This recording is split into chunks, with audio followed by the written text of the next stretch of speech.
Once upon a time in the bustling city of Bombay, now Mumbai, on December 28, 1937, a boy was born into the famous Tata family, one of India's wealthiest and most respected industrial dynasties. But his journey, unlike what many assume, wasn't a smooth ride on silk sheets and gold spoons. That boy's name was Ratan Nawal Tata. He was only 10 years old when life gave him his first tough lesson. His parents got divorced. In 1947, divorce was a taboo in Indian society. Ratan and his younger brother were raised by their grandmother, Lady Nawajbai Tata. It was this strong woman who would become his anchor, guide, and inspiration throughout life. Ratan grew up quiet, thoughtful, and observant. Unlike most children of wealthy families, he was not arrogant or entitled. He was humble, even as a child. At school, he was shy and sometimes bullied because of his soft-spoken nature, but even then, he never complained. After completing his school in India, Ratan Tata went to Cornell University in the US to study architecture, not business, like many expected. Why architecture? Because Ratan had a creative mind. He loved design, lines, and structure. He wasn't afraid to be different. Later, he studied management at Harvard Business School, but that passion for creativity stayed with him forever. When he returned to India in the 1960s, many assumed he would directly be handed a top seat in the Tata Group, but he didn't.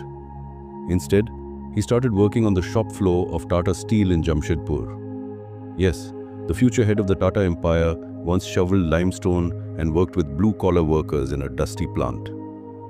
He believed in earning respect, not demanding it. That's Ratan Tata for you.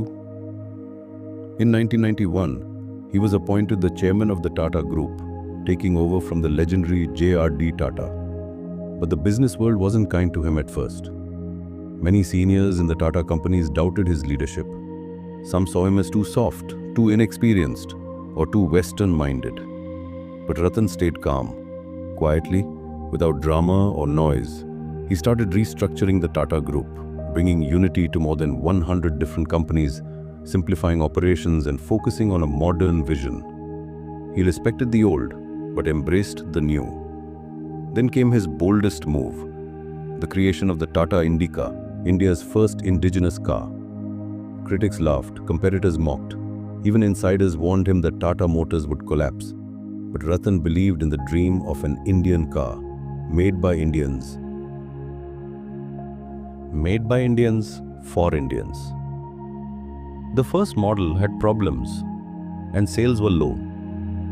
But instead of giving up, Ratan listened, learned, and improved. Eventually, the Tata Indica became a success and laid the foundation for Tata Motors to become a global player. But perhaps the most iconic moment came in 2008, when Ratan Tata shocked the world by acquiring two legendary British brands, Jaguar and Land Rover, from Ford. Many questioned the move. Why would an Indian company buy such elite brands? Ratan simply said, because we believe in them. In just a few years, under Tata's leadership, Jaguar Land Rover not only recovered, it thrived. The same Ford executive who sold the brands later admitted, we should have never sold them. Ratan Tata did what we couldn't. That's what vision looks like. But success never made him arrogant. Power never made him proud. Ratan Tata is known for being modest, private, and deeply human. He doesn't live in a lavish mansion. He lives in a simple house in Mumbai. He doesn't crave the limelight. He avoids it. Want to hear something interesting? Ratan Tata once loved a girl in the US during his youth. But due to family pressure, he returned to India. By the time he tried to reconnect with her, she had married someone else. He never married, he doesn't have children. But he says he has no regrets. His life has been dedicated to something larger, to people, to purpose. He is also a silent giver. Under his leadership, 66% of the Tata Group's profits go into philanthropic trusts, that fund healthcare, education, rural development, and more. He doesn't just build businesses, he builds lives. In 2020, during the COVID-19 pandemic, when companies were laying off workers, Ratan Tata personally ensured that Tata Group employees were supported. He announced 500 crores rupees in relief, quietly. No PR drama, no show off.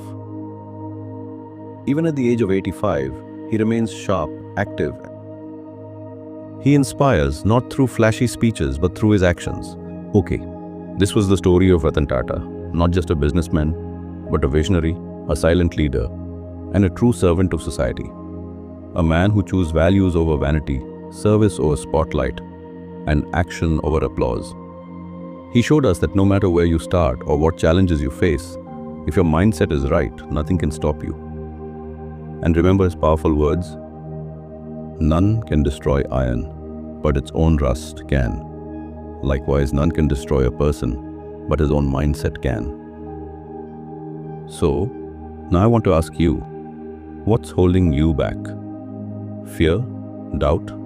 Overthinking? It's time to let go of excuses and build a mindset like legends do. If this video inspired you even a little, then I invite you to watch the next one. Because this channel is not just for motivation, it's for transformation. Subscribe, stay tuned, and let's grow. Your journey has already begun.